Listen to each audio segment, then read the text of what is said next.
Kia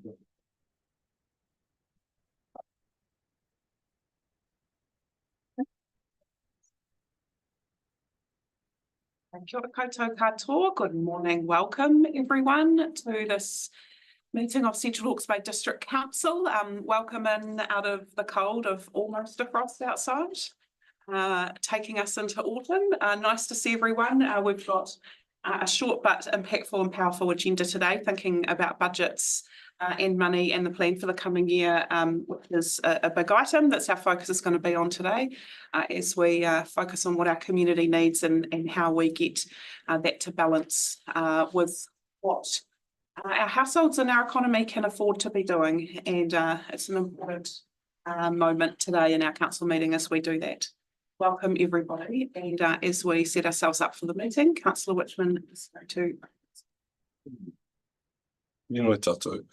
Whakataka te hau ki turu, whakataka te hau ki te tonga, kia mā kina ki auta, kia mā taratara ki tā. E hihi ake ana te atukura, e tio, e hoka, e hauhu, ti hei, maure ora.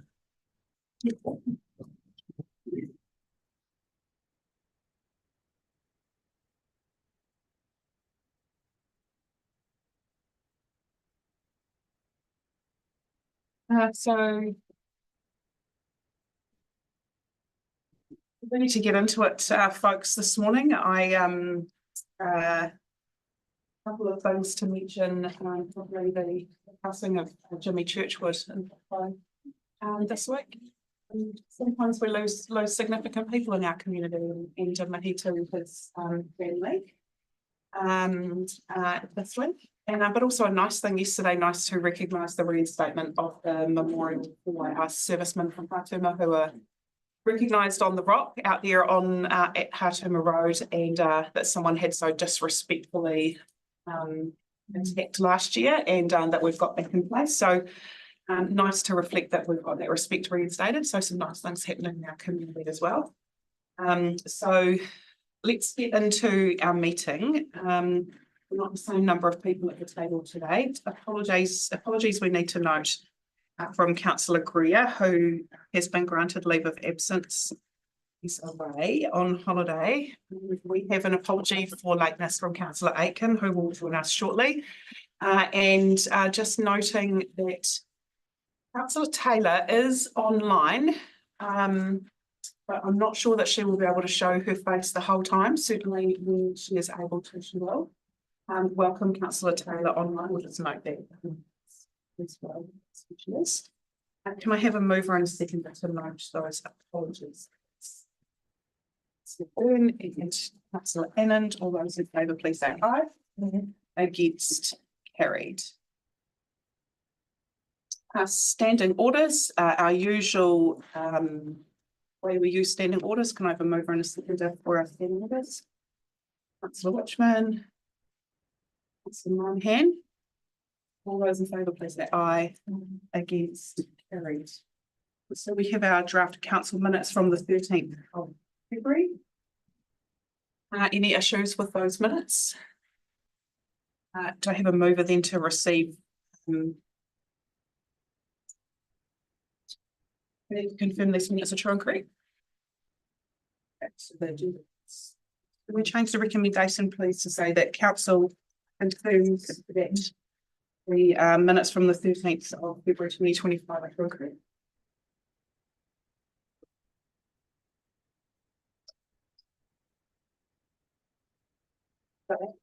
Yeah, all those in favour, please. Oh, sorry, mover. Councillor Monahan. Seconder. Second. All those in favour, please say aye. Against, carried.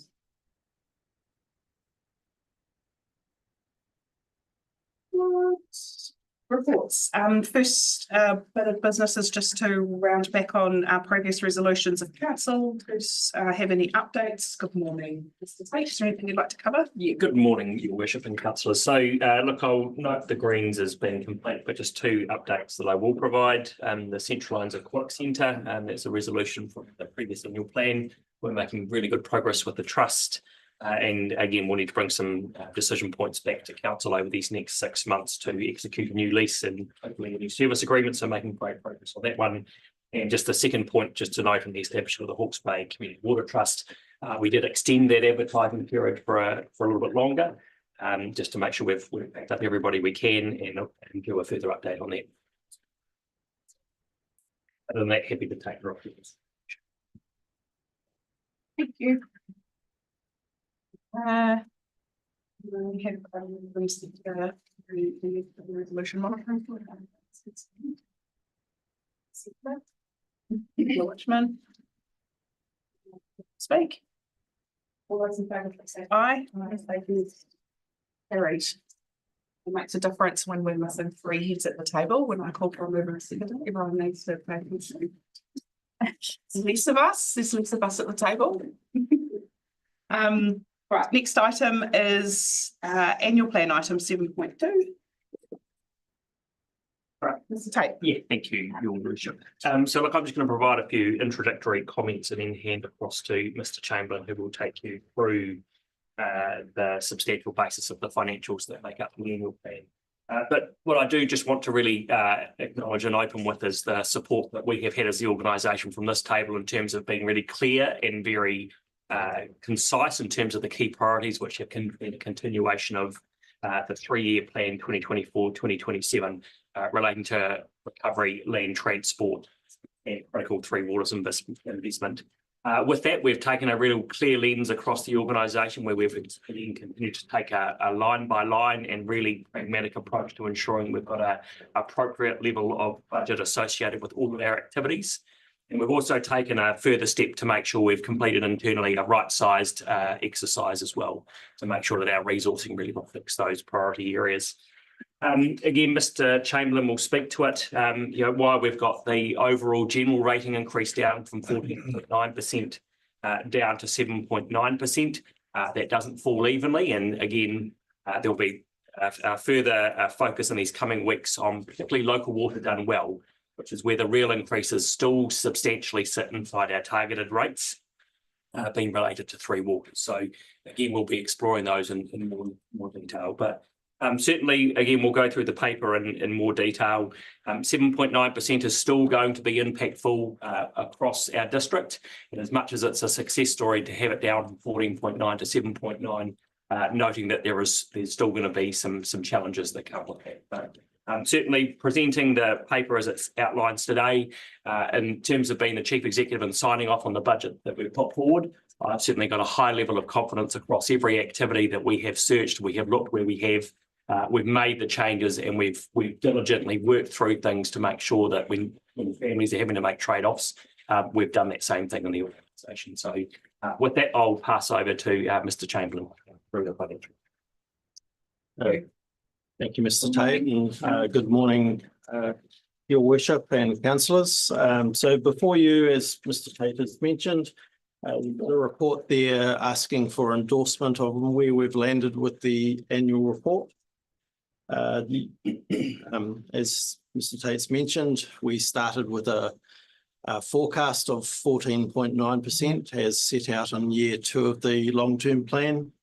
That was being driven by things such as inflation, high interest rates, wanting to purposely make a bit of a step change in land transport and get on top of some of that deferred maintenance in the roading network. It's also, we were using some better off funding last year to reduce some of the rates in the stormwater area, and that's coming off this year. And obviously the ongoing cyclone recovery work. As Mr. Tate has mentioned, we've worked hard to try and get that down. Things like inflation and interest rates are being dealt with through some of the central government policies and what's happening in the economies around the world. But here we've also worked hard to, as Mr. Tate mentioned, right-size the organisation for the future, and we've managed to get that average rate down to 7.9. There's a waterfall graph on page 19 that sort of steps you through how that 7.9 has arisen, and I'll leave you to read that, but happy to answer any questions on it. The key thing is, as Mr. Tate has mentioned, is that 7.9 is the average, but unfortunately, there's probably no one that is average in our district because we have a general rate increase of 4.3%. That's predominantly what our rural ratepayers are going to see in terms of rate increases, whereas our domestic ratepayers that are connected to water and wastewater networks are going to see a much higher increase. And that's because of the ongoing investment that we have in our capital program. So you can see on page 21 some sample ratepayers, and you'll note that, for example, a residential house in Waipokarau is going to be experiencing about an 11% increase. So that's the higher connection and the lower general rate. Whereas someone who is a residential house owner in the likes of Onga Onga, where they don't have water services, is going to pay only, in this example, 1.9%. The farm and rural lifestyles that are also shown there, about 4.6 and 3.3 respectively. So you can see that there is actually quite a big divide between the urban towns that are connected to water versus the non-connected community. As I said earlier, a lot of that's being driven by the capital program. And at the bottom of page 20, there's a bit of a table there showing what is going to be delivered in the capital program. So about $58 million is forecast to be delivered next year.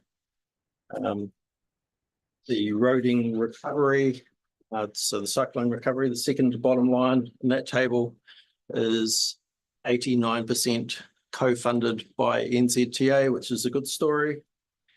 Whereas the water and wastewater upgrades that you see, which are the other chunky numbers, are going to be borne by the ratepayer, but largely funded through the use of debt. However, that debt needs servicing. There are interest and principal components to that. So I think that's probably the highlights of the report, but happy to take any detailed specific questions you might have. I wonder whether we should sort of break the conversation into two parts. The first part probably in that general rate, that transport rate space, and then we can talk about the water rates space, if that's okay. So just on the, so it's awesome that we've got the general rate component down, including the land transport rate. Could you just talk about whether there is a change in level of service or change in scope of work that we would be able to commit to compared to a year ago to have done that? Is there anything that we will get less than what we expected?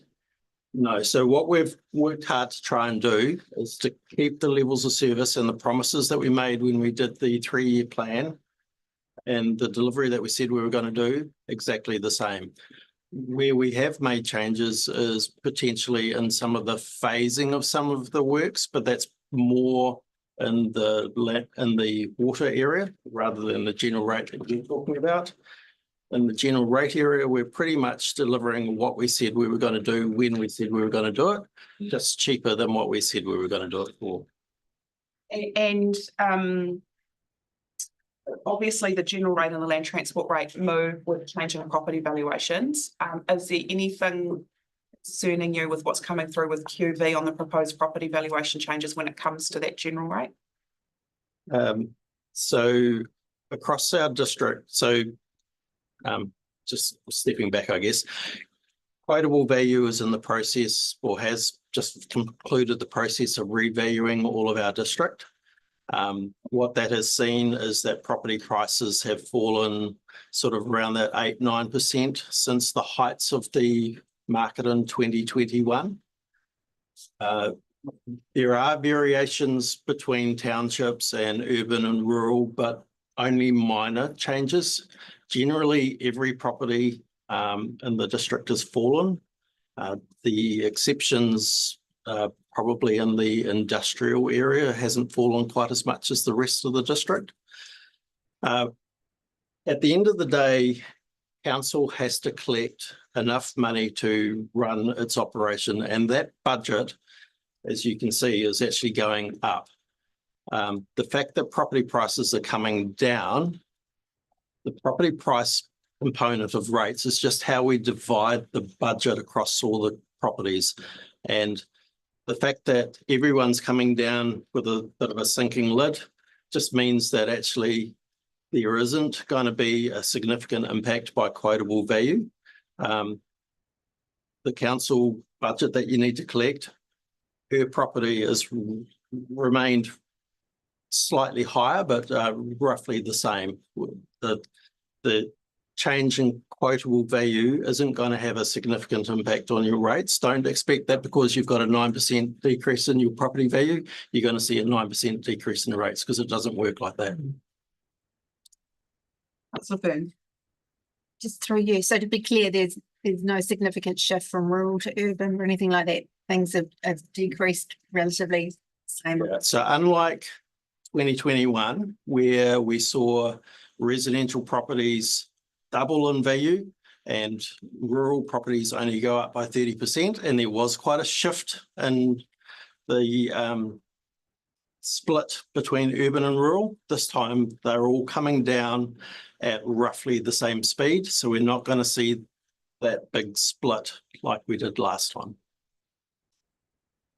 It's helpful context because, you know, we're the sample of properties we've got to look at what the impacts of this is are based on the old valuations. Yes. And there's the potential in the coming few weeks that we just need to make sure we are clear what the new valuations could impact could happen. So we're making a decision based on our current knowledge now, but it's there's low risk of it creating massive aberrations.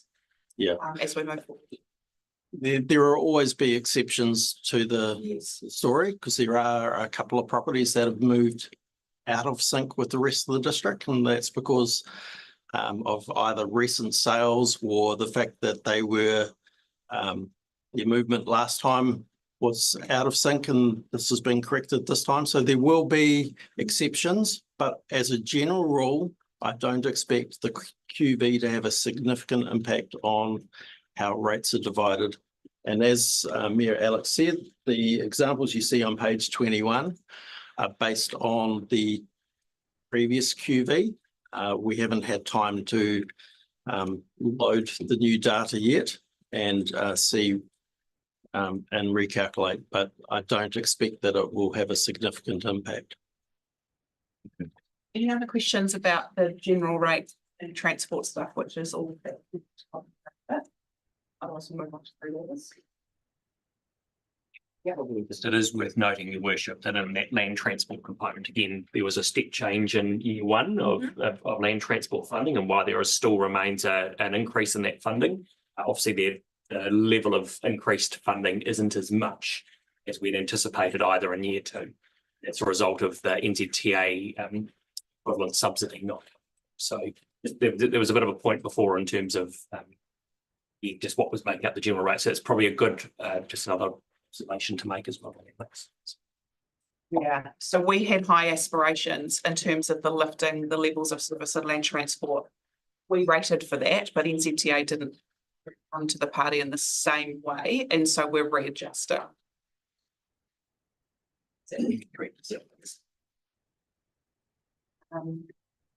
Right. So this is where the big impact is, because our urban households still sit really strongly lifted in this paper. Any questions about how that has come together? And Question is, what's the rationale for us to continue with such a huge capital investment program when we're in the midst of financial worries and concerns, but also in throes of hoping now, but to consolidate and amalgamate our water services with Hawke's Bay. The intention of that was always that it was going to be cheaper. It might not be now, which is the concern. But I just wonder, with all of that out there, that is working in the background. Do we need to consider actually just pulling back on our capital program, at least for the next year? You, through you, your worship. We're basically delivering on our 3-year plan. We know that the work that council has done over the past 3 years, we've got significant resilience issues and vulnerabilities in the water supply space. We are working through the planning and the design of those works. There is an option down the line to consider once we get those projects to shovel ready in terms of what council wants to do in terms of construction, because that's where the major cost is. So my advice to council is we continue with the planning, we continue with the consenting work, and then there's a conversation down the line about the phasing and the sequencing of the actual construction works. So the idea that the resource that we're spending now that's directly rates impacting is actually that front end operation around design and understanding what our options are. The actual spend on the capital works comes when you have to pay the interest on it, and that comes later. Is that a fair paraphrase? Yes, so while we've got is part of $30 million worth of spend in the budgets for next year. Majority of that is loan funded. The interest and principal comes once the loan is drawn down, so will impact the following year's rates, not this year's rates. The impact that you're seeing in this year's rates is from what we decided to do in this year and previous years.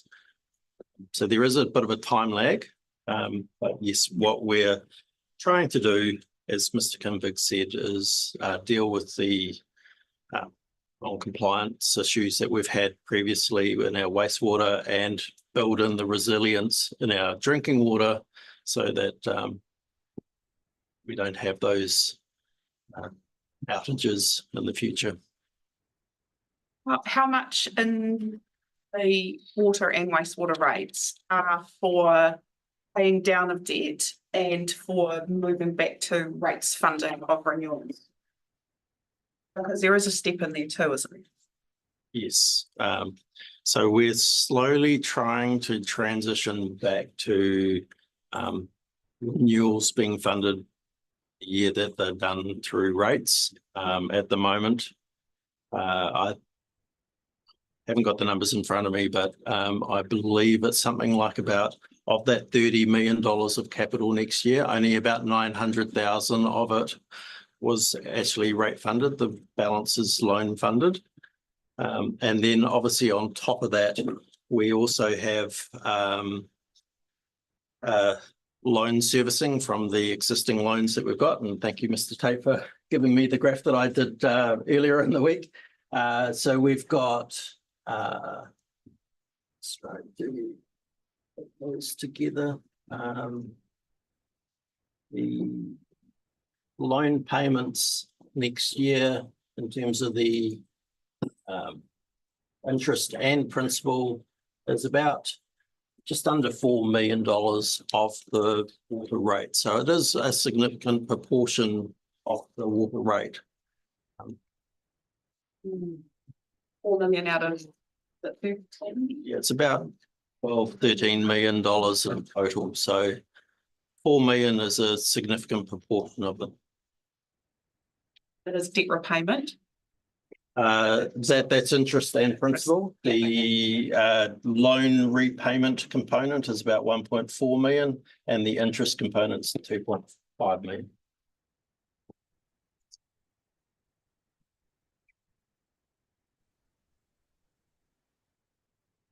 So that's where, so you can't get, you'll kind of go around in circles on this a little bit at times because it comes down to this, you use debt as the flow on costs of having the debt.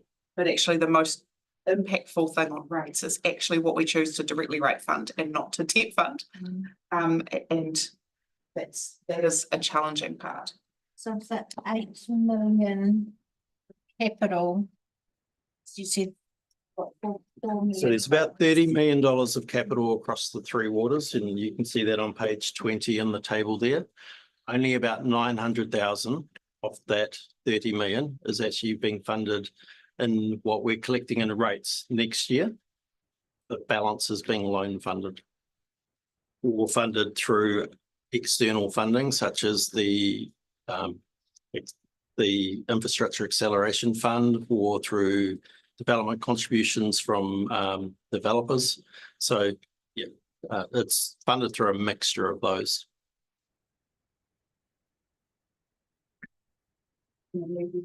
That councillor and to go to councillor Byrne. Councillor Byrne. Just through you, I know it's not good financial practice, but if we were to just pay interest only principal, what impact would that have on our rates? The chart that I was looking at before said that 1.5 million of the rate is principal repayments. So you could potentially reduce your 12 million by 1.5 million. But that's just pushing today's problems to tomorrow. Yeah, it's not good financial practice. And also through creating some other challenges. Headroom and so. But I think councillor Emmons' question and points about the timing with further changes that will happen in reform, it is an important one for us to keep considering. And just Choice of what we do and what we don't do is actually quite important. And just reminding councillors, and Mark can probably talk to it better than I can, but there is reform happening in that space in terms of trying to design wastewater plants and so on that are uniform across the country, and we're still working through what does that mean to some of our designs, and that may mean that we might be able to do some of our designs cheaper, but we're still working through that. Yeah, through you, Your Worship, we'll be having that conversation later around. We don't fully understand what the implications are of the standards, but we do know that they look like they'll be more suited to smaller populations, and more choices around how we treat waste, and also then the standardized solutions that will inevitably bring down cost across New Zealand for local authorities. Different story in the water supply space. We've got reservoirs that are 100 years old. They're vulnerable. And we've got resilience issues, with water sources, and which is why council is currently planning the second supply. It's also a really important piece in terms of local water done well, the services bill legislation coming through, and the connection back into the Commerce Commission work. We'll see this in workshop this afternoon, where the big driver is about economic regulation to drive investment in three waters. So there is also a risk in terms of what we slow down now into the future to try and meet the potential thresholds we'll need to meet for renewal as well. So certainly it's part of the challenge of how do we meet the short-term challenges we face when in a legislative context of what local water done well, it's driving us to invest more, even more than we currently are now. So so there's a real tension between affordability, delaying, and the reality is we're in the position, a large amount of the position we're in because of the strike and investment obviously that's occurred. So I certainly understand the principle that's been there, and certainly as we again get the chance to talk about this afternoon, local water done well, how we continue to analyse the further capital expenditure that's coming up to try and get that number down. Because it will remain challenging for us. I think that's an important point about the rates, the user rates funded renewal piece and investment, which is going to become a feature of so local water done well regulations going. And we took an approach of the last 5 years, which was to actually go, we need to use some debt to try and get us ahead. But actually we're going to have to they're going to force us to come back to more of a use charges rates framework as well. It's complicated and it's difficult to understand what it is that we can move in the short term compared to the long term. That's Margaret. No, I haven't got a question, I've got a comment. Oh. It's just that, yeah, we've made that decision about resilience, and we can roll the dice and sit on our hands for the next 3 or 4 years and do nothing and wait for the new entity to start, and hopefully they will pick up where we are, but there's no guarantee that's going to happen. And at any stage, like one of our reservoirs could lie, and you know, I see where Councillor Annan's coming from, thinking, let's just put everything on hold. But I think we don't have that time to play that game anymore. We've just got to keep going, and we'll strip back the program as much as we can to just straight resilience. And yeah, we've taken away a few projects, but I think we've just got to keep going with what we've got. Right. Any other questions about the Three Waters combined? It's challenging, but it's truly a signal of the path that actually investment in water infrastructure across the country is going. And we've got a particular moment of pretty big need that is built over a long period of time that's all coming to a head. And it's coinciding with that reform in a different way to lots of other councils. Some are in the same situation as us, but that is pretty unique to the circumstances as well. Chunky numbers. Okay, good. So any other before we go to what we're going to do next, talk about next steps, please, Mr. Chamberlain. So what we're asking for you to do today is to endorse the plan that's in front of you. We will then take this plan and either refine it and put it into its final format, and then bring that back to this table for adoption in May, which will then allow us to set the rates prior to the 1st of July when the new financial year starts. Maybe just noting your objection on that as well. We've got a sentence there around community engagement, and we've got the 3 R's, but regional water rates and roading. So again, that'll be a really key feature of May and early June, where we're not just consulting on annual plan. It's more about engaging with the community about the changes that we've made, the trade-offs. So that will be the key one. Also land transport recovery, so closing the loop back up on that. And then obviously the third one being local water done well, regional water. So again, that will be the feature of the engagement. Thank you. But with no significant changes to levels of service, this is a situation where we will be engaging with the community, but we're not going to have a formal consultation, submissions, hearings, and recognising that there's very little that we can move that's outside of what has been agreed. Okay.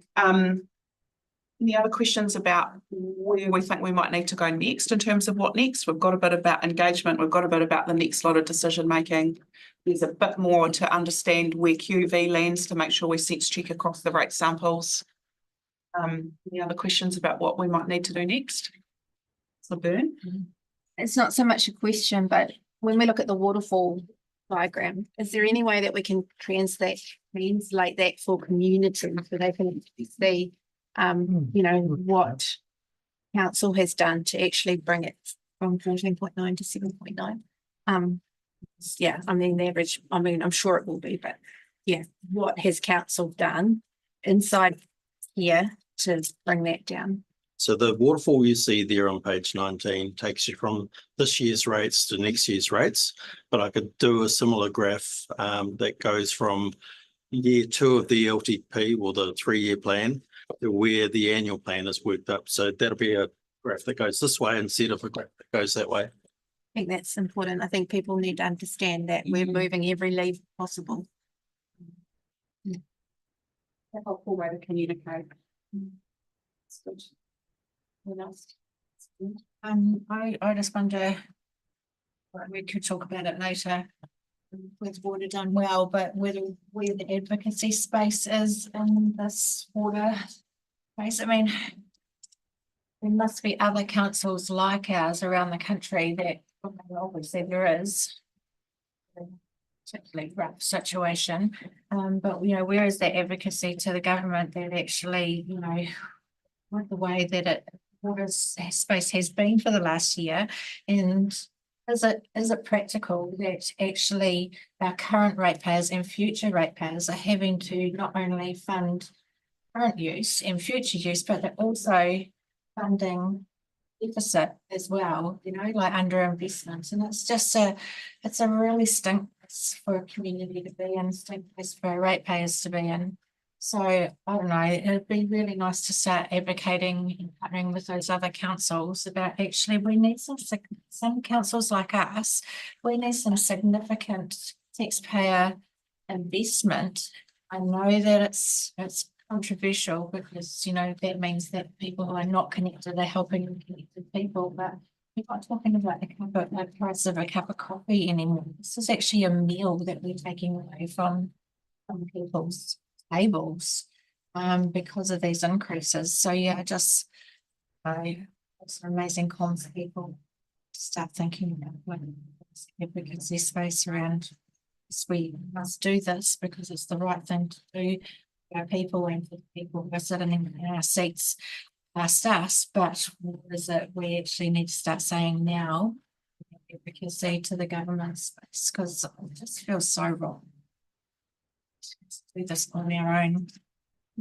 Well, just because we're not going to solve any of No. that, so I don't think it's worth getting distracted in No. too much of a conversation. But part of why we are at where we are at with local water done well has been because of advocacy. And the government view is that the problem you're talking about is solved by their regulatory framework and their restructuring framework.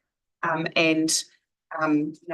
been turned down numerous times. In fact, pretty hard refusals when it comes to. I think the nuance of what you've just said that we could pick up is that in the next 2 or 3 months, as councils are working through the local water done well framework, there could be a situation where there's a number of councils, smaller councils in particular like ours, where they're traversing similar challenges where we could potentially join the dots on, well, how are you guys dealing with it? How are we dealing with it? There will be some small councils who are completely disconnected from anyone wanting to work with them in a regional structure. So, I think there is something that wants to take that on board as to how we could do that. ECD stuff.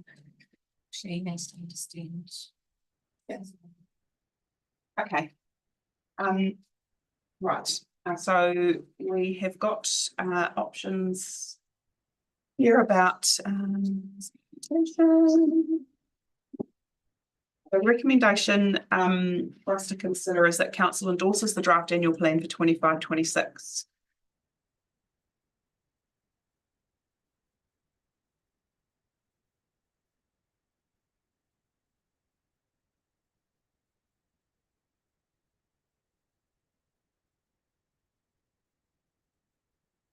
About the word input. Council endorses the draft annual plan 25-26. Which doesn't even make sense. Endorses the draft annual plan 25-26.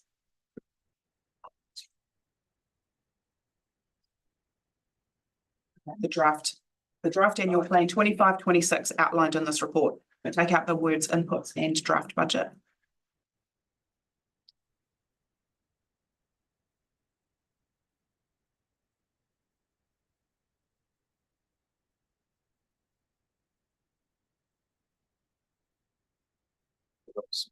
What is it trying to achieve? Well, what are you saying? We're saying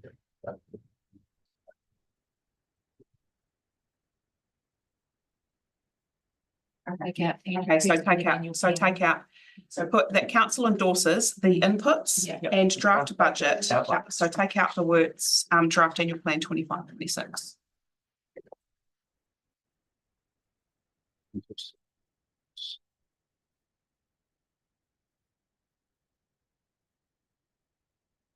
Okay, so it'll be that council endorses the inputs and draft budget outlined in this report in order to develop the draft annual plan for 25-26. Yeah. Have them over in a second, please. Councillor Moynihan. Councillor Byrne. And Councillor Moynihan, would you like to speak? Thank you, Your Worship. Firstly, I would like to thank and show recognition to our CEO and all our staff, from our senior management right down to the grassroots level staff, who demonstrated a level of financial responsibility and responsiveness from getting the average rate increase from 14.9 down to a more manageable 7.9. No small achievement, so I'd say well done for that. Even though we've got the average general rate increased to a more manageable 7.9, the concerning piece for me is the average Three Waters targeted rate is still sitting around about that 11%. This raises the question of long-term sustainability, which disproportionately causes high costs for urban residents and businesses connected to our council's three water systems. They are facing double-digit rate increases tied to infrastructure they cannot account for. Thank you, Councillor. Councillor Byrne. Just support what councillor Moynihan has said. Yeah, happy to endorse, but I think we still need to understand that many in our community, both rural and urban, are continue to feel the pressure of the cost of living, and that we are living in very challenging times and every dollar counts. However, I mean, this budget and annual plan just focuses on our core infrastructure of roading and water, and these are just needs in our community. There's no frilly stuff in here. It's just the basic needs, and it's what we need for our well-being. So, second.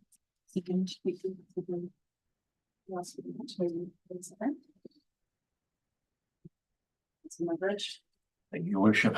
Well, yeah, it doesn't just look after our infrastructure. There are still frilly things in there that I would have chucked out, like tourism and ED, to get it down to back to a cup of coffee instead of a full meal.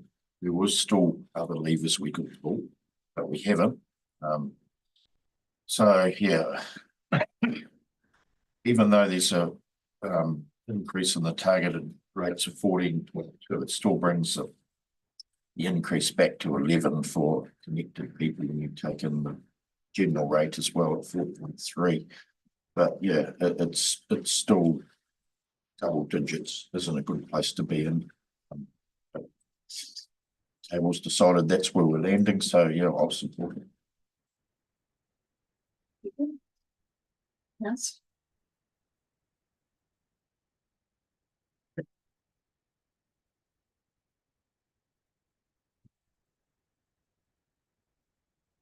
Is everyone else really sure they want to be silent on this? Trying to challenge the table. Is everyone else sure they want to be silent on this? Councillor Taylor, have you got something to add about the annual plan budget? No, just trying not to be silent. Apologies for not being online earlier. I was listening, but couldn't turn on my video for some reason. I just concur with all the three things that have been said so far. We need to get on and do stuff. It is tough. I would reiterate to make sure that we are very transparent and public about the ways that we can help ratepayers who are struggling to pay their rates, or the systems and the policies we have in place to help them. But other than that, I concur with the three things that have been said and will be endorsing it. Councillor. All right, well, so before we come back to councillor Monahan, I would like to support the words actually for the organisation and the leadership in the organisation that has taken a really laser focus to what we had set the direction as and have worked really hard on that. And the big moves really are in the big things. And the frustration is that in those Three Waters rates, we actually, the circumstances we're in, we don't have many levers when it comes to the Three Waters rate space. And I think that is very frustrating. We're on this journey on the local water done well reform, where we've still got many conversations to have and decisions to make, but we're having to make decisions about the ongoing investment and the rates impact. And it's a difficult place to be in. I suppose the message to the community is there is success in the fact that we've reduced the rates increase from what we had signalled when we set the plan from 14.9 down to 7.9, but don't be fooled by that. Many places will see an increase which is less than that, but our urban ratepayers on our Three Waters infrastructure, it will be more. It will be in 11 to 12%. That is where it is heading towards. And actually, the fact that if we truly want to address the affordability issues for our community on the Three Waters, in the Three Waters area, we have to focus all our attention onto the conversation about local water done well. And in the community, that's where they need to focus their attention too, because actually, if we're going to change the dial on this, it is actually about a further wider effective reform. It's not just about what we've got access to on the lines in our budget. It's actually a far bigger system change. And so if that concern is really driving us, that's where we need to be paying our attention as a council and a council-led governance, but also in community as well. That's the challenge. So I think the amount of work that has gone into getting this budget to where it is in line with the things that need to be done is pretty outstanding. But it still has significant challenges inbuilt in it for our community. Moving forward is the right thing to do, and I really do look forward in May to being out and about in community to talk about these big pieces, both the budget and the work that we're doing and how we're getting value from that. And what we're going to be doing about water and where our road and recovery space has got to and the work that's happening and it's being prioritised or not prioritised based on what we're able to do. So those are three very important things that relate to every part of our community. So I'm really looking forward to that stage. So thank you, team, for delivering the budget process to us today. Councillor Monahan, you have a right of reply as the mover. Oh, yes, thank you. I'll just say concur with that and please come out when we do consult on what is well done. I think for me personally, I think we still need to explore regionally. Won't be the golden goose, I'm afraid, but hopefully down the track, it might be a little bit better off. Councillor. All right, so recommendation is that council endorses the inputs and draft budget outlined in this report in order to develop the draft annual plan for 25-26. Moved councillor Monahan, seconded councillor Byrne. All those in favour, please say aye. Aye. Against. Carried. Thank you, team. Thank you, Mr. Tate. Thank you, Mr. Chamberlain, and everyone who's worked so hard on that piece of work. Following on from that is what we do about fees and charges for the year.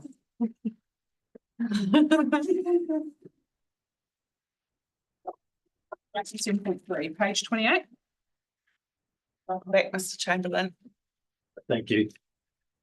As you quite rightly said, the fees and charges that were in the budget that you have just endorsed, the schedule that makes those up and is contained in this report. Largely, the fees and charges are just CPI adjustments. There are a couple of areas where the changes have been a little bit more significant. One is obviously in the solid waste. Most of you will know that the transfer station in Waipukurau has gone to a weight-based system, and it went to that earlier in this calendar year. So the fees and charges that you see now reflect that weight-based system. at Parongahu.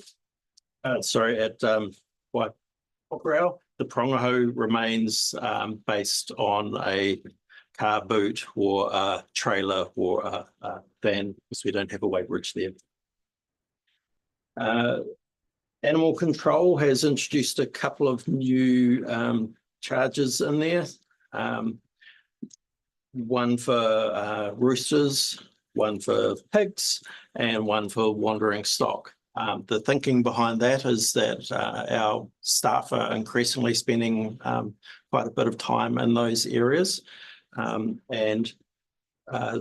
intention is that these will be areas where we will provide education, and our first step would be to educate people rather than penalise.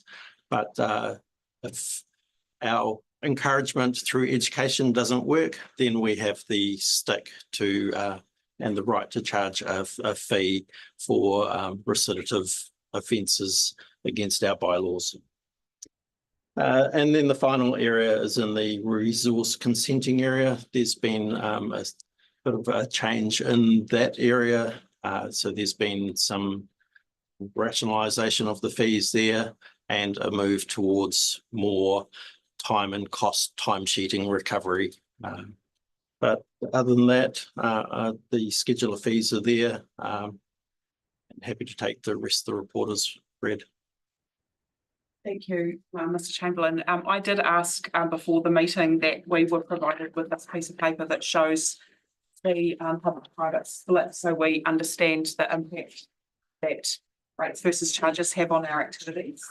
And so particularly the one that sits well outside of the spec currently is the animal control one, which should be in a band of 0 to 10%, which is rates funded, and the rest should be user charges doing that. And it's sitting outside that at 26%, meaning 26% covered by rates of the total bill. Can you just talk us through a little bit about that, Mr. Chamberlain, please? Yeah. So as I said, despite the fact that we've added a couple of new charges, the B component of animal control, which is largely funded through dog registrations, will not meet 90% of the cost of that operation. One of the main drivers for that is there's two main drivers. One is why these fees are introduced, having to do more compliance out in the community. But the other reason is that previously, when the fees and charges structure was set, we didn't own a pound. We were tenants in a pound alongside the SPCA. Subsequently, we have bought that pound. So we're now responsible for the ongoing maintenance and the operating costs of that pound. We're also responsible for servicing the loan that bought that pound. So the cost structure has changed, which means that actually dog fees no longer are able to meet 90% of the cost of that service. So just flagging that that's a topic that we need to address, not in an annual plan process, but probably in a rates review style process to actually unpack that, because that's probably something we hadn't maybe anticipated or, how to deal with. It's an interesting one. Mr. Chamberlain, is the animal control, are those rates come out of the general rate or out of the UAGC? I believe it's a general rate. Is it? Okay. Right, any questions about the specifics of the basic charges? Councillor Annett. Just my question is around what is a concurrent land use and subdivision? Why does it so much? We have the expert here, so I will refer to her. Well, just before you say anything, Councillor Page, is that on that you're looking at? 42 under resident. And did you ask this question before the meeting? didn't. Okay, so let's, whatever the answer is, take with a grain of salt and respect. Thank you. Good morning, through you, your worship. So a concurrent consent is when you need to get both a land use and a subdivision consent. So previously, they have just been charged as one lodgement fee, which hasn't accurately covered the cost of processing both consents. So by putting in a concurrent fee, we would at that point be charging the minimum fee to cover both the land use and the subdivision consent, which allows for the two reports to be written and the two decisions to be written. So we have also made that cheaper than paying individually for a land use and a subdivision consent. So there has been a benefit in as much as it's a cheaper lodgement fee. And we have also redone our reports so that we can write them both in one report and produce the two decisions. But it does just take extra assessment through the processing. Makes sense, Councillor. Councillor Byrne? My question was actually related. I think so anyway. Was that part of the smart growth discussions? Did that come out of that or? For you, your worship, not necessarily the concurrent aspect of it. That has just been part of the going through the systems which the team currently use and finding other efficiencies.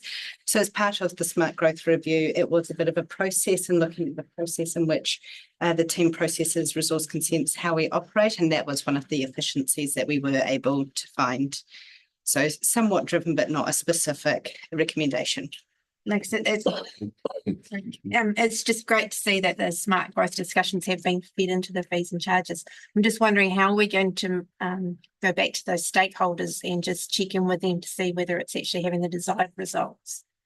For you, your worship, that is an ongoing conversation just at the moment. I have been in communication with a lot of those stakeholders on a regular basis and getting feedback through more of an informal process, but we will definitely be going back just in terms of circling back around and seeing how that has been realised.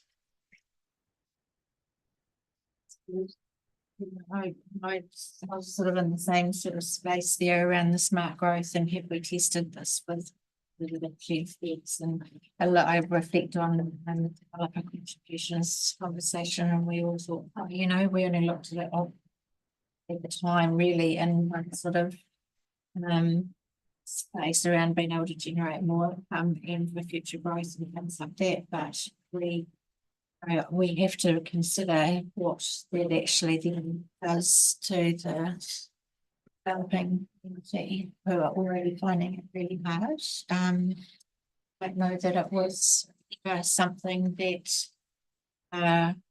well, I've raised it a number of times, is that, you know, through COVID, our rural community kept us going.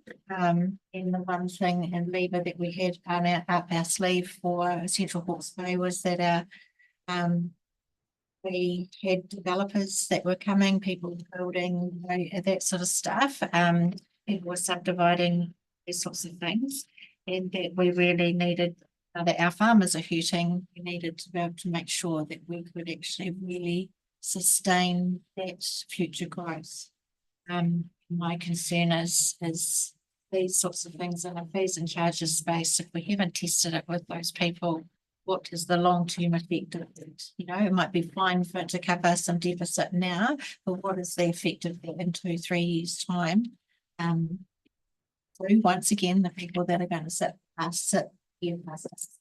So yeah, I just be interested around how we're testing it, because one of the things that Snaprise did was that we were going to meet with our developing community, we were going to meet with our trades community, and we've done that once. I haven't seen the result of any of those surveys or things that we have put out. So just can we evidence as to how you So there's a lot in what you've just said. And some of it we can't deal with in a fees and charges context, and we need to put some information around it to actually answer those questions. But in terms of the fees and charges, actually the public-private split document actually shows that we've actually pushed into there being more rates funding on the building control fees in particular currently. So it's gone above the band to be 35%. So there's ways, you know, at the policy level that we set around that public-private split, it's already kind of pushing into taking on more of that at a public level rather than the user pays.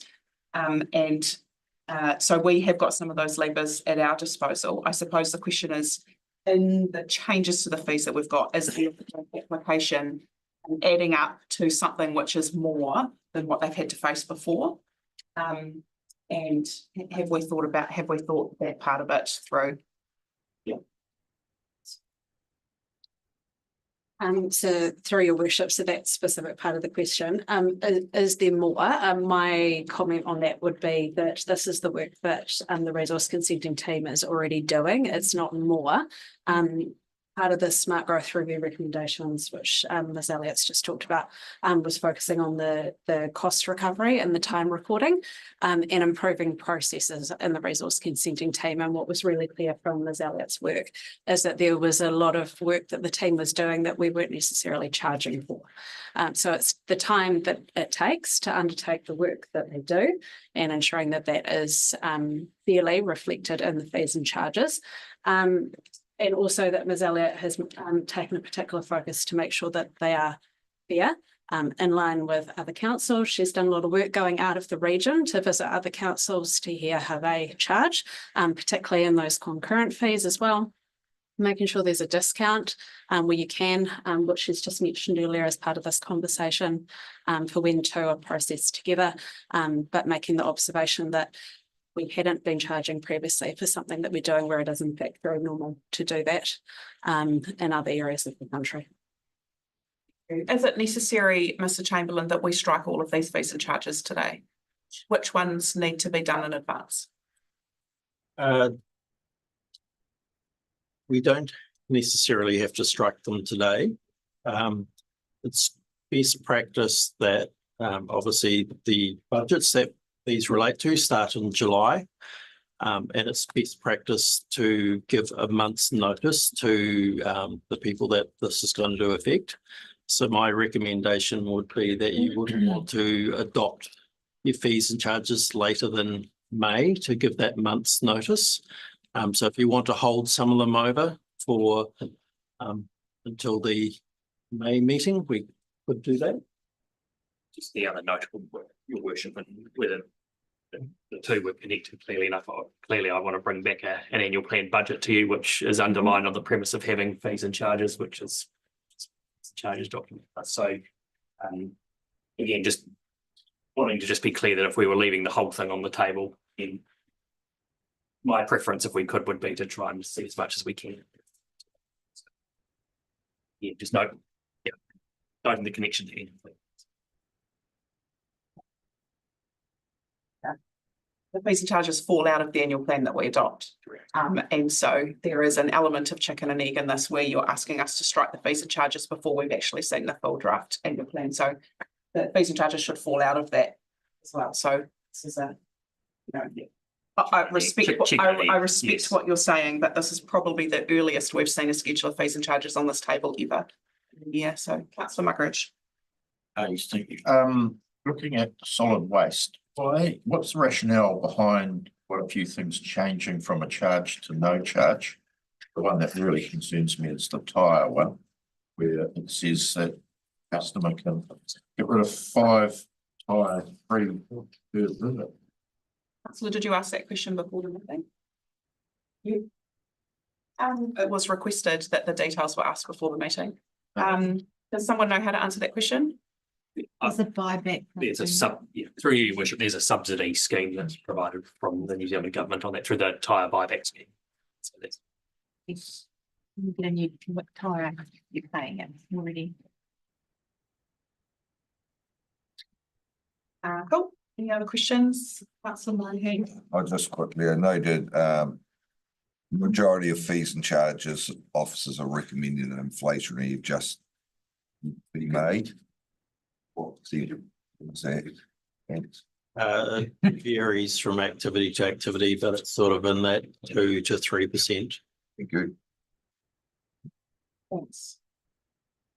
Okay, I just want to pick up on the questions about particularly the planning and regulatory fees and charges that came from both Councillor Byrne and Councillor Anand. It is the point that we have to remember at the table is that we won't change the specific fee and charge. What we change is the policy settings and the budget settings that get it to that point, and the confidence that we've got that it's been translated through in the appropriate way and it still sits consistent with our policy settings. And generally in the fees and charges space, it has been around whether we've got the public-private split right, as in how much is user pays of an activity and how much is subsidised or supported by rates. And so there's that part of it. That is the policy basis that we can make some changes to potentially, but most of those do sit at a policy basis in the 3-year plan rather than the annual plan. But there is a question that has been about how are we sense checking this through in the process with the people that are directly impacted as the users. That seems to be the question that has come up. It would be possible for us to take a portion of these and actually just ask for a further report with a discussion about how that is being processed through so that we've got a bit of confidence on that. But I just want to put that was raised by Councillor Byrne and Councillor Anand. I just want to see if there's any further feedback on the table as to whether that would be helpful or we are comfortable to move forward.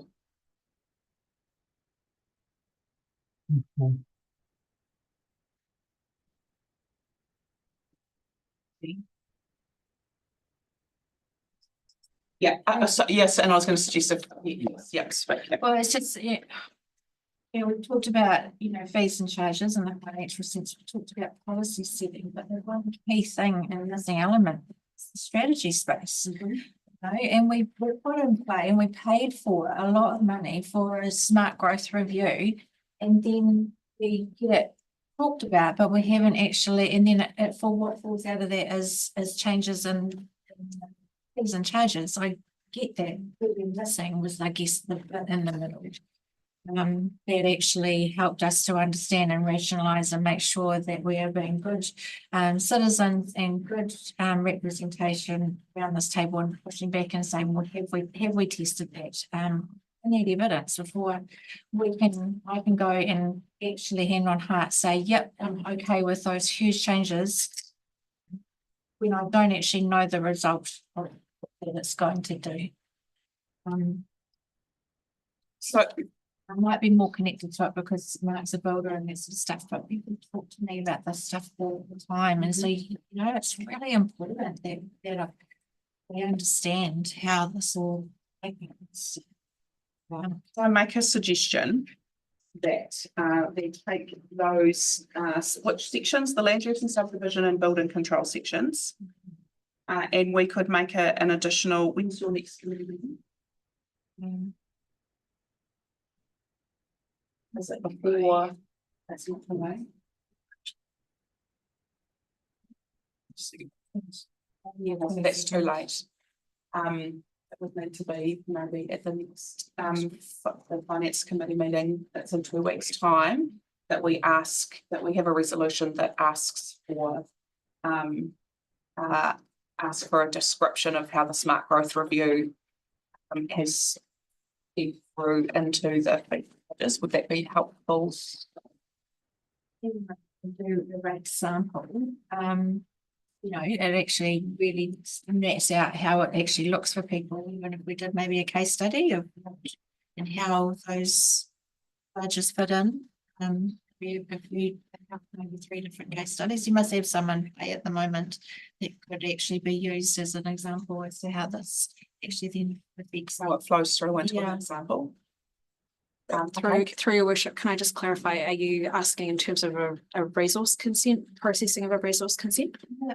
Because they're alarming big numbers and don't understand how it will affect in the future or currently now. So through your worship, I think we'd be comfortable doing that we do time recording already since the Smart Growth Review, that is how we charge for the resource consensus they're currently coming in, and all of the team has moved to a time sheeting approach. So it's quite operational in terms of the level of detail, but it's something that Miss Elliott has implemented already, and we'd be able to walk you through if you wanted to go to that level of detail. So I was thinking more of a case study as to, okay, here is developer will consent via A, B, C. There's 3 different types. There might be large, medium, small. How do these impact them? Like if they came in today, once we adopt these fees, what is the difference for them? And after we adopt these, it may come out exactly the same, it might even look cheaper, but I can't see that we are signing off on that today. That we would make that okay for them. Because the package of how these things add up for someone to interact with is difficult to see from how the charges are actually set. So when you go per hour for this and application fee for this, and you add it all up into what you would have to do as one applicant, what does that look like? Is that what you're saying? I don't know that we fully understand that, and I'll use the developer contributions as a classic example. I naively thought that when you did that, then it was actually the water connections and everything were a part of that. It was so not. And it was, and that's another, was anywhere between $70,000 to $100,000 is what people were having to pay to be able to get water connections on top of developer contributions. So that, and so what that means is that people get to a point where they can't necessarily afford to then do what it is they had dreamed of doing. So we have to fully understand what the consequences of these fees are for people. So have you got a suggestion of a resolution that you would like to move, Councillor Annand? I just would like to take that section out and be some more clarity. Okay, so to kind of help get a decision, you just need to think about what. So you want to take out a resolution that takes out the resource management section? Just the resource management section? That's the only one that I have. See at this stage. It may be the building that then flows onto it. Through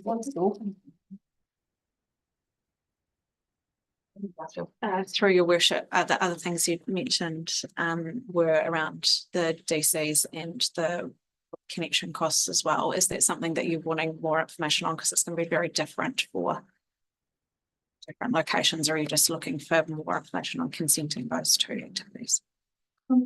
Go. So somebody comes in, a mum and dad investor comes in tomorrow and that they want to subdivide their property and build something here one day, or they were a farmer who wanted to cut off a piece of their land to be able to build a house for their children, that sort of stuff.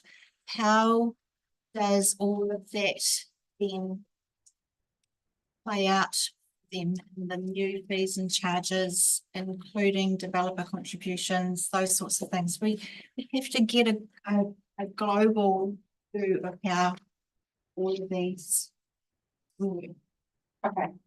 So I'm just going to, so this has turned into a very particular deep review of strategy and policy and the intent behind it. And I know what you're trying to achieve about what practically does this change in fees and charges mean, but your questions are, kind of in how the whole system operates. So unless we kind of have a resolution on the table to remove that section, we're just going to go around in circles because we're going to answer it here. So if you want to move that, then we need to.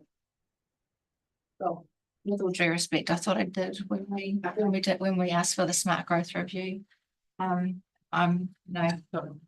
Let's just adopt it as is, and let's not ever think past how a fee affects. That's how we often live in this space. Councillor, I think that we we are trying to, but also trying to within the context of the practical things that we're being asked to do as well. And we do want to understand that, but I'm just grappling with how I get to there, because clearly you feel like you haven't been able to get to there from how you've articulated it in the past. So I want to make sure that we do something practical to help that. Okay. Councillor Muggeridge. Oh, I see what Councillor Ann's saying, but that's not going to affect the fee and charge. It's error and translate that she's talking about. Yes. We're adopting what the fee and charge is here. That's the next step. So I can't, these guys have done their homework to work out what the fee should be. You know, how they accumulate is just how the carrot plays out. So it doesn't affect adopting them. Yeah. But I think we could definitely take a resolution that adds an additional piece of work where we ask for a report that explains that to us about how it does accumulate for a user who is negotiating the system. So then what effect will that have on the fee and charge? Well, not necessarily anything, because the thing that we will change is we need to change is the policy basis in the background. Yeah. We're not going to sit, that gets it to that point. Right. So.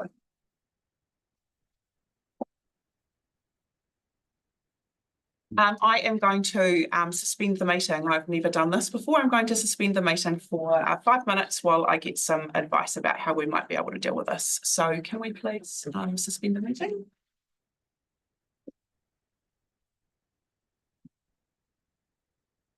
5 minutes. Thank you.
Okay, thank you for your patience. Doug has got some advice for how we might deal with the question that has been raised about the relevance and translation of recommendations from the Smart Growth Review into how fees and charges have been set.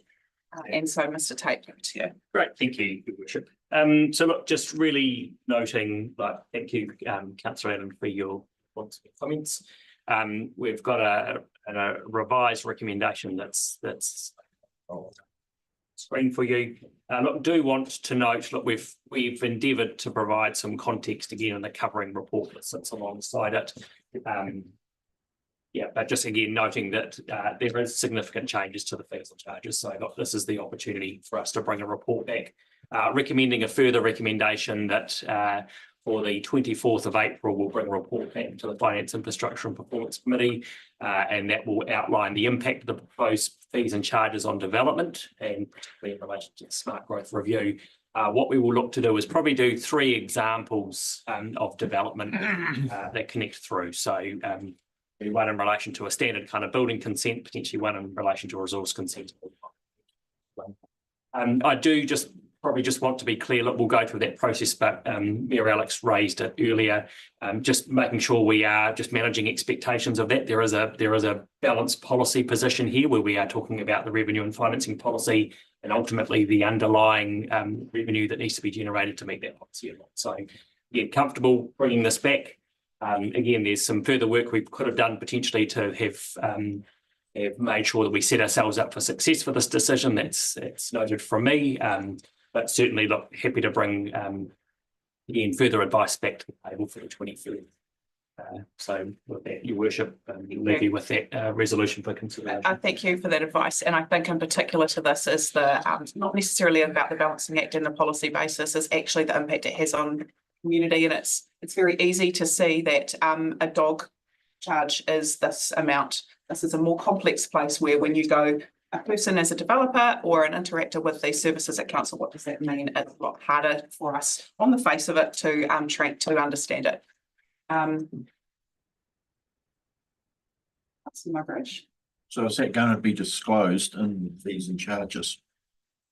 You can see now what it costs for a dog to be registered. Is that going to be disclosed what it costs to go through the whole process? Is there going to be some? So that's my argument. Why are we doing this? Okay, so I'm going to ask the councillor who's raised this whether she would like to move this amended version, and we need to have a debate on it because there are different perspectives on it, definitely. So Councillor Annand, the advice from the Chief Executive is for this. Would you like to move it? Is there a seconder? Okay, so it is moved and seconded. So I'm going to, Councillor Annand, would you like to speak to it? Yes, this is the first time in my 12 years that I've seen a significant shift in fees and charges like that. And I also acknowledge that I should have brought this up prior to the meeting. But I thought it was something that was a good thing to debate in open forum for transparency. But I think in something like this, when we've got a committee of strategy, growth and community, you've also got finance and you've got council. I feel like we've just missed a step here to be able to really fully understand the implications of how this fee really does have an impact on the user, the customer, which we're all here to represent. So I'm really confident. I mean, I'm hopeful that the evidence shows that it's actually even better for our people, but I can't hand on heart say that that's what I can see here and would like the opportunity to be able to read it. So that's why I'm in this motion. Thank you, Councillor Byrne. I think after we've done the smart growth review, and then we've also got obviously the Waipukurau South growth precinct. So we want to encourage developers and growth. And I think, yeah, it's important to understand the implications and I mean, the report does say that the smart growth has been fed into fees and charges. So yes, let's hope that it does actually show that it's beneficial and it's going to encourage development in Central Auckland. Thank you, Councillor. Anyone else like to speak?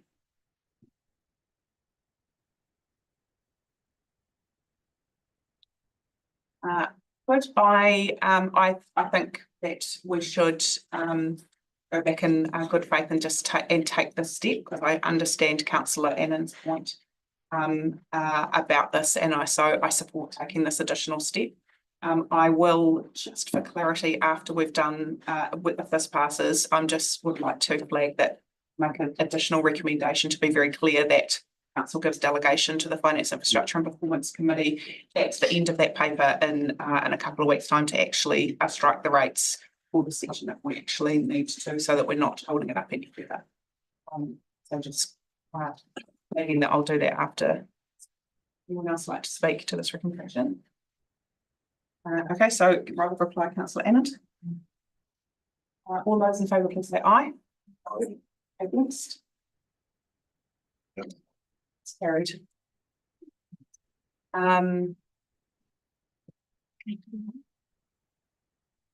It's not currently in the meeting.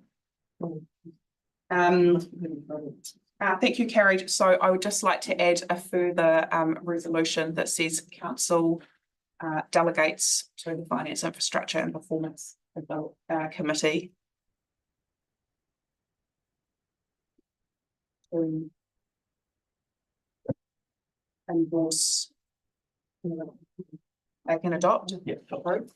They can adopt and approve the section of the fees and charges. I'll just for absolute clarity, so that when I don't go around in another circle. Thank you. Can I move that? If someone will second it? No. Councillor Moynihan, all those in favour, please say aye. Yes, nay. Councillor Moynihan. Carried.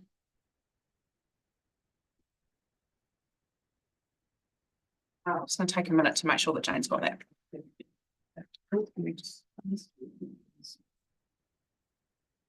Thank you. The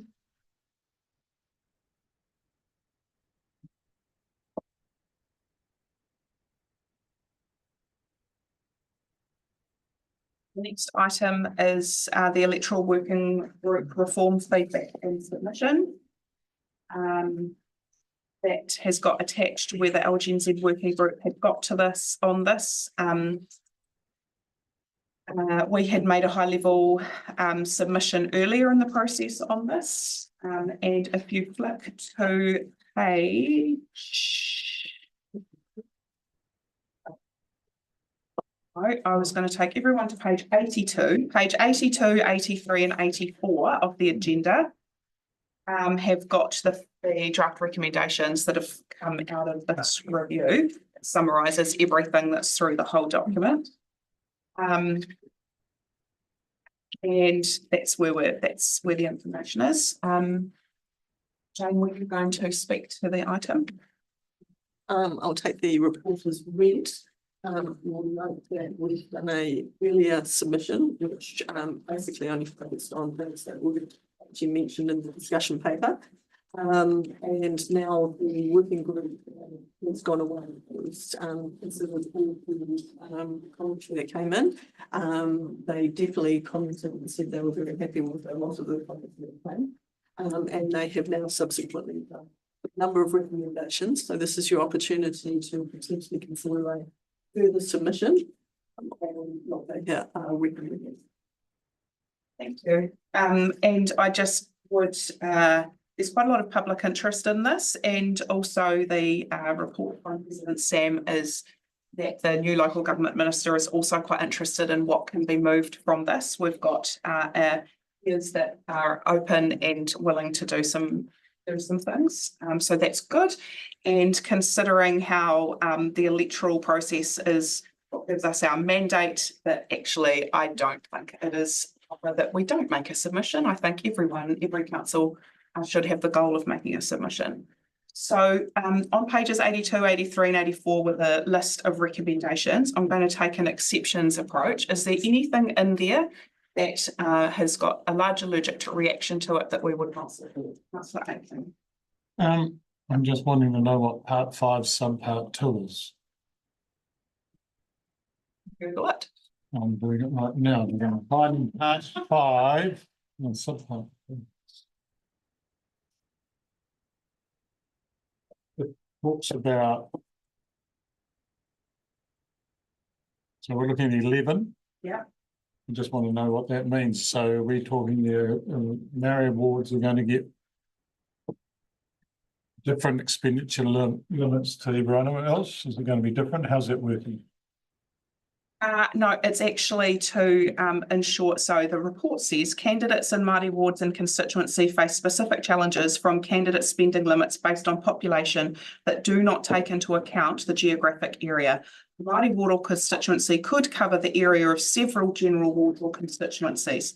Campaigning to diverse populations is more expensive, effectively giving these candidates a lower effective spending limit than general ward or consistency candidates. The discussion about this has actually been the formula that sets the legal limits of how much you can spend to campaign needs to be adjusted to ensure that that geographic area and size is reflected in those limits, because on population, it's very difficult to do under those limits. I'm just thinking in Central Hawke's Bay with the rural candidates, we've got a huge area to cover just as well. So I'm just thinking of Central Hawke's Bay. But is it, if we have a candidate large, do they get an increased expenses? Yes. Then they've got even a bigger area.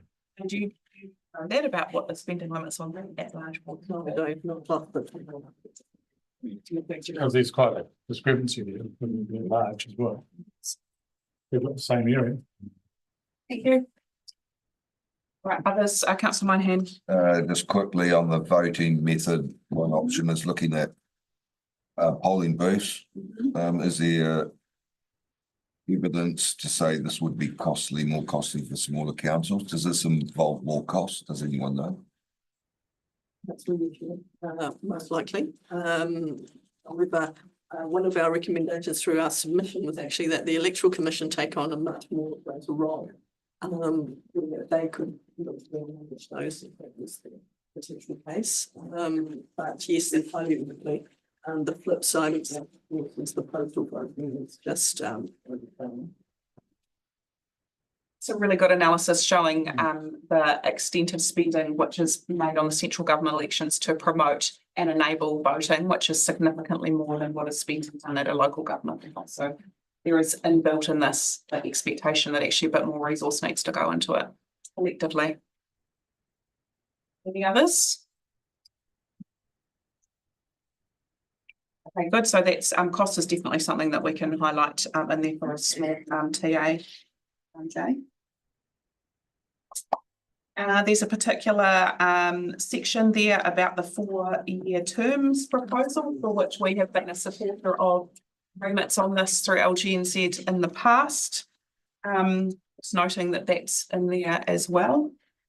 And the timing with central government considering this too is. There's nothing else that significant questions or allergic reactions. The submission will include the nuance of what's important in Central Hawke's Bay, but overall generally is supportive of the direction and the recommendations. Thank you. Oh, Councillor Byrne. No, I don't know if it should be added to the submission or not, but just my concern at the moment, it seems to be a rhetoric from central government about the incompetencies of local government, and you know they push a lot of compliance costs. I mean, you read further down in the LGNZ report, and you know the regulator for the water, we're going to have to carry the fees for the regulation. You know, and even the party leaders are pushing that local government is just wasteful. Yeah, and then people lose trust and confidence in local government, so they think it's a waste of time voting. So I don't know how you feed that into a submission. Cost. Well, but not just the cost, but just undermining the integrity through the politicking. Yeah. Yeah, and I think you're right, that is a challenge. And we need to take that to our MPs continually as well. Because it comes up in all sorts of ways. They'll tell me how often they spend in their offices dealing with issues of local government. Well, I spend a lot of time in my office spending spending time with people on issues of central government around other services. So, you know. When you look at, Those you are know, the things- stats of how successful our Mayor's Task Force for Jobs is in Southern Hawke's Bay, well, actually, it's successful. But the MSD, you know, that should have been a role of the, yeah, it's just, I don't. Okay, thank you. Yeah. No, that's important context. Okay, so the recommendation is that council notes the submission that we did make to Local Government New Zealand's electoral reform working group in January and makes a further submission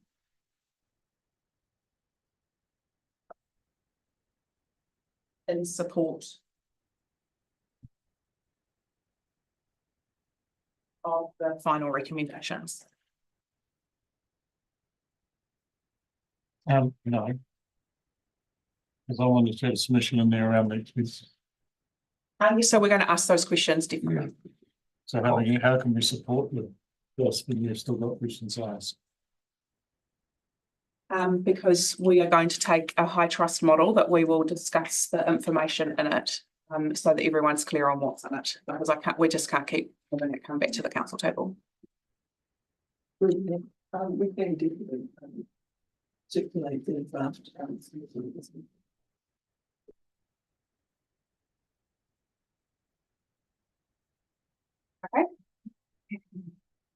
Councillor Enand will move that. Seconder. Councillor Witchman. Would you like to speak? Councillor Mine Witchman. would just be to reflect Councillor Aiken's talking about all that circumflex to that. Any final submissions we can add to it or if you like to add any sure. So Anyone else like to speak? All those in favour, please say aye.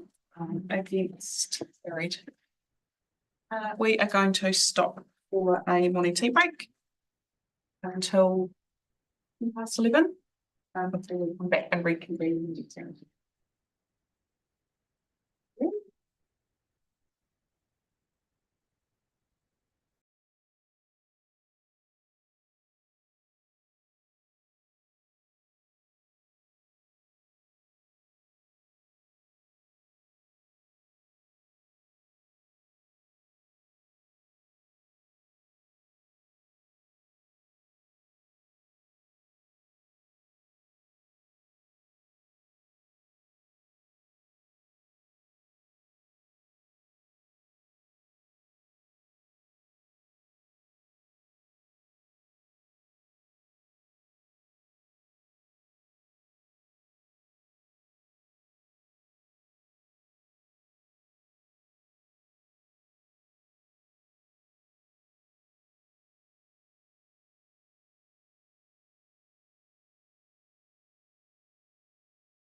Thank you.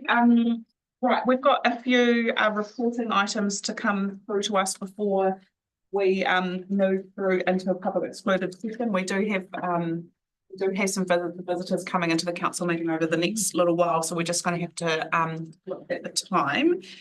So the first item to consider is the LGNZ 4-monthly report for members, which is at page 86 of our and would just like to note that yesterday the board of LGNZ received the resignation of the chief executive, who's been there for nearly 5 years. So Susan has given her resignation notice. She will be with the organisation for the end of August, and National Council will be meeting in 2 weeks' time to consider how we take the next the process.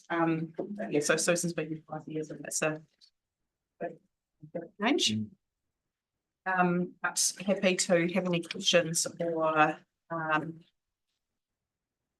about the pretty deep and broad activity that we're undertaking at the moment.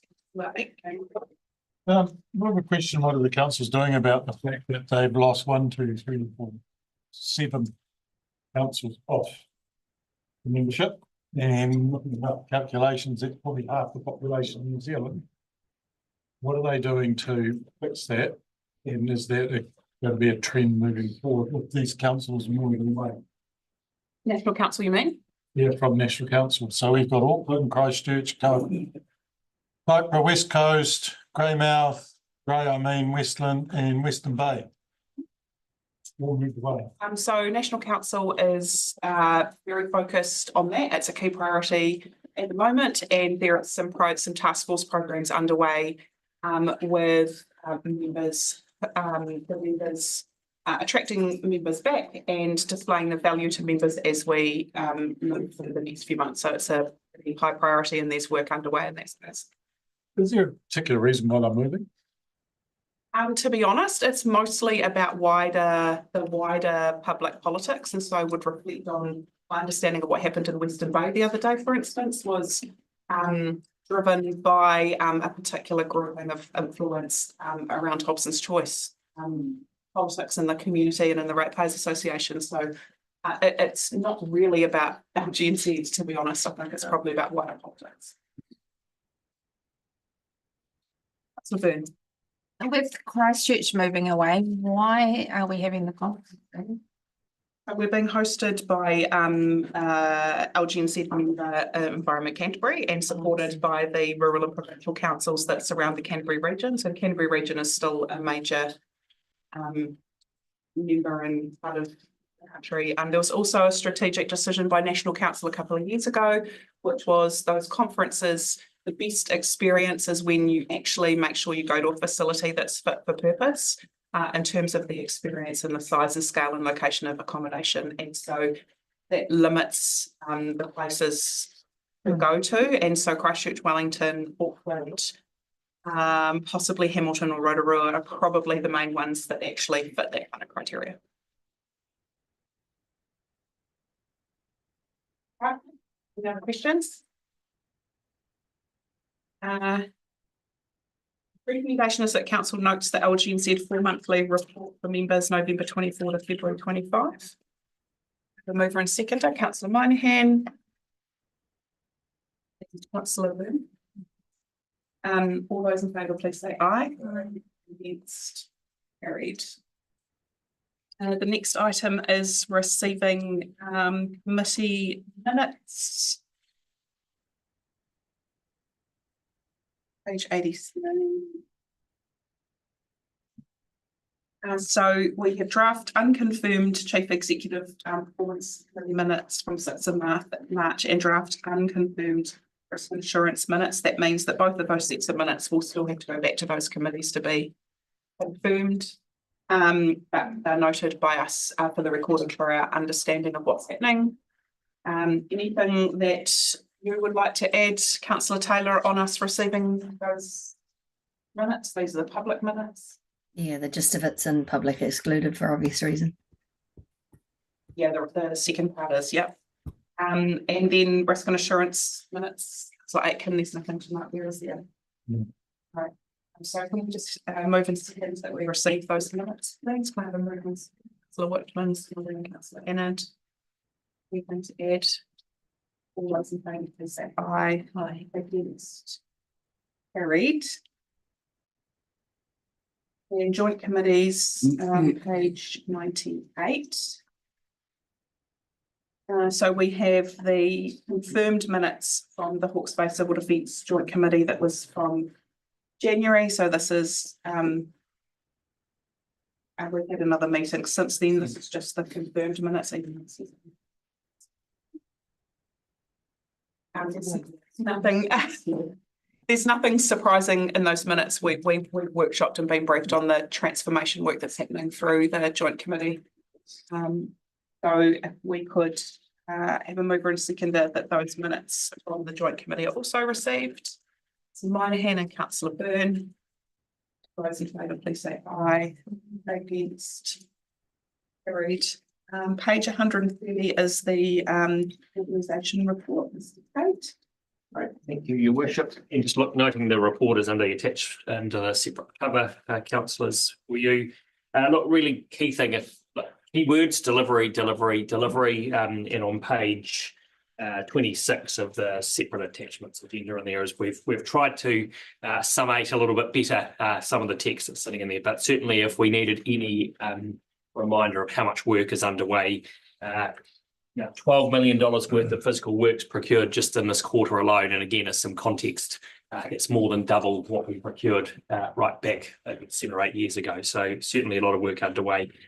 Do just want to note again, key points that are raised in the covering report. Land transport, really proud of the work that the team are doing and across the networks, and that we're seeing the number of RFSs, particularly in those land transport areas, drop away, and certainly the severity of the RFSs that are sitting inside those activities further reduced. A resale program has been nailed and completed before the end of March. So again, some really great progress we're seeing in these areas, and same with our road and recovery projects that we're continuing to report to the Land Transport Committee. So again, just noting the support of council and that committee work as well. Talked about annual plan today. Local water done well was certainly really heavy focus for me as the chief executive, but the wider organisation, certainly this council table, as we work through the next implications of that for the coming weeks ahead. Just also noting the organisational change or the restructure work that has happened back in there, and I mentioned that in the annual plan process, and just as we'll continue to work through now and implement the changes from that over these coming months, ready for 1 July. Other than that, just really want to note, again, just the continuing focus on value for money and performance reporting. Again, we've got some further reports coming to risk and assurance and finance infrastructure and performance over the coming months to continue to drill into further detail on the work management. But overall, a report in this quarter that says, again, delivery. We're getting on with a whole lot of stuff. We're certainly recovering from Cyclone Gabrielle, and certainly our work programs are showing a really high level of recovery activity. So with that, Your Worship, we'll hand back to you. Certainly, in my tenure, one of the more prouder quarterly reports to be standing alongside. So. Thank you.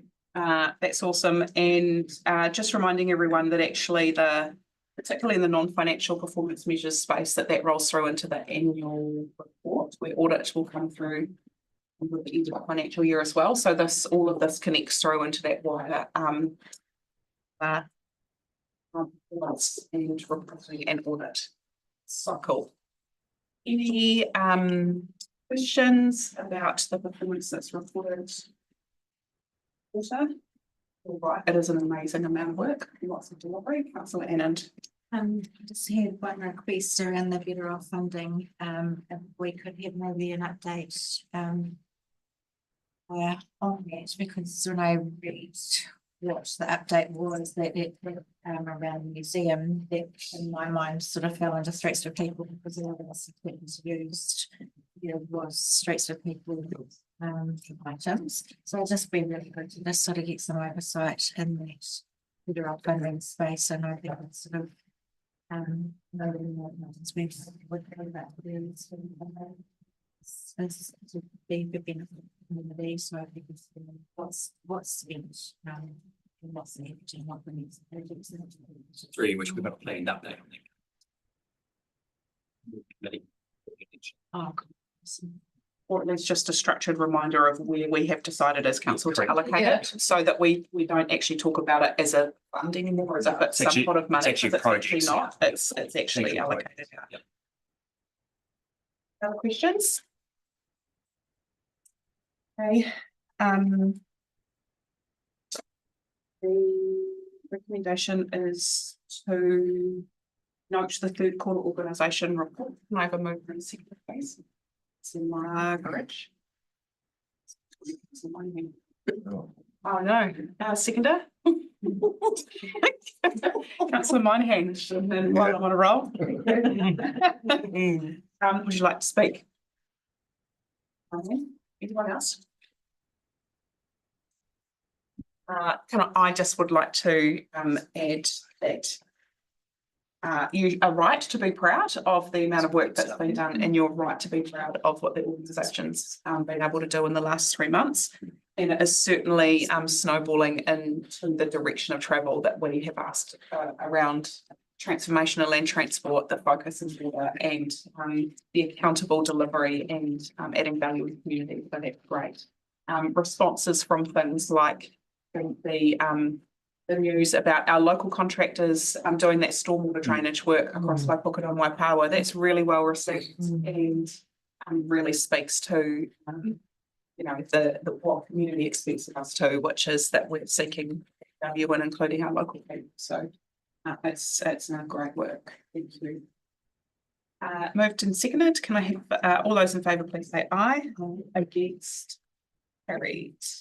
Now, we have got a public excluded today. We have just got some the usual accepting of some public excluded minutes from committees and from monitoring, and also for our Chief Executive Employment Performance Committee.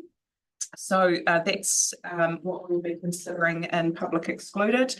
And mostly we will be doing that for the protection of individual people, particularly with the committee that is a performance employer and performance manager of our chief executive. So we do that in public excluded. So I will ask for a resolution to exclude the public for the rest of the sections of the meeting. Before I do that, the date of the next meeting, can I have a mover and seconder? The date of the next council meeting is the 5th of June. Thanks. Councillor Annand and Councillor Moynihan, all those in favour, please say aye. Against? Carried. And can I have a mover to move into public excluded? Margaret and Councillor Byrne. All those in favour, please say aye. Against? Carried. And to those members of the public who've been following or trying to follow along today, it's been a confusing meeting at times. Thank you for joining us, and we will see you next time. Next,